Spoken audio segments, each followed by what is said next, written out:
This is Fox Wilmington News at 6:30. Good evening, everyone. Thanks for joining us tonight. I'm John Evans. And I'm Michelle Lee. Our top story this evening, a former NASCAR driver busted for meth. Authorities have arrested Jeremy Mayfield on drug charges. The Catawba County Sheriff says deputies searched Mayfield's property Tuesday night and found 1.5 grams of methamphetamines. He was released on a $3,000 bond, but this isn't his first brush with the law. He was suspended as a race car driver after failing a random drug test back in 2009. Now, this matches up with tonight's special report, right, John? That's right, Michelle. The making of meth, it's a recipe for disaster. Meth labs combine 1 part addictive drug, several parts hazardous chemicals, and a touch of an illegal activity done to make money. They've become more popular in North Carolina, too. 10 years ago, agents busted 34 labs in this state. Through October of this year, SBI numbers show 260 of those labs were taken down. And the impact of the drug goes far beyond just the user. Many people are caught up in the aftermath of meth. We have seen where a brick house has basically been leveled from an explosion associated with a lab. Imagine what the same chemicals used to make crystal meth can do to a human body. Well, people all across the country are finding out. And while the users are cooking up that witch's brew, anyone nearby is just a spark away from big problems. Agents in Brunswick County busted a lab on Wilson Avenue in Calabash last January. An explosion occurring in this area could affect all of these homes right around that and cause injury or death. Agents take no chances on the scene. Hazmat suits and other protective gear is a must, guarding against chemical contamination. Now, it happened at Wimbledon Chase Apartments in Wilmington back in July.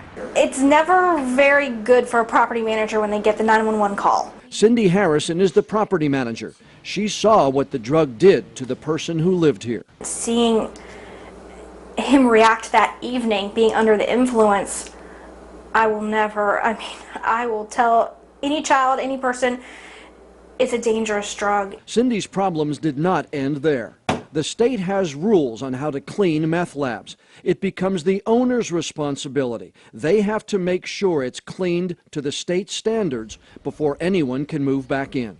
It's not like we didn't want to do the work. We wanted to do the work. We wanted to remediate. We wanted to get this back up online. And not knowing where to go was the difficult, frustrating part. The state regulations are not very clear. They say the responsible party needs to do an assessment before it's cleaned, document all the activities done during the cleanup, and then notify the county health department when it's complete. Harrison says she asked for help to find someone qualified to do the work. I'm just asking for maybe a list of the top 20 that you know are certified, that are going to pass your certification that health department's okay with. You know, so that, you know, but they didn't have anything. They don't know of anyone. Since these companies are private companies and we are a government agency, we cannot endorse any one particular lab. We try to steer the property owner, property manager in the right direction and make sure they get a certified lab and certified person to clean up the area. But Harrison says that didn't happen. Her company finally found a group qualified to do it, Highlands Environmental Solutions of Raleigh. The cost, about $10,000. The company's tests showed meth stains on the kitchen counter and the kitchen wall. Wimbledon Chase took no chances, following up the required cleaning of the ceilings, walls, and floors by replacing the countertops, carpets, and blinds. HES says its final set of tests found no residual impacts from the meth. The state then used the company's report and determined that the apartment is cleaned and someone can move back in. It seems like that is the final checkoff, is that the state of North Carolina Health Department said, yes, fine, we concur, go Fed. So. Is that enough? A little bit of a cliffhanger here for you. You'll hear Cindy's response tonight at 10. Now, we're also going to dig deeper into the cleanup process, which you've seen already is not the easiest to follow.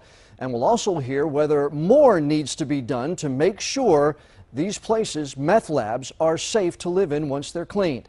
Now, we have much more on this on our website, foxwilmington.com, including maps of where agents have busted meth labs this year and a list of specific addresses by county of where those labs are located, so you can find out if you're living in a former meth lab.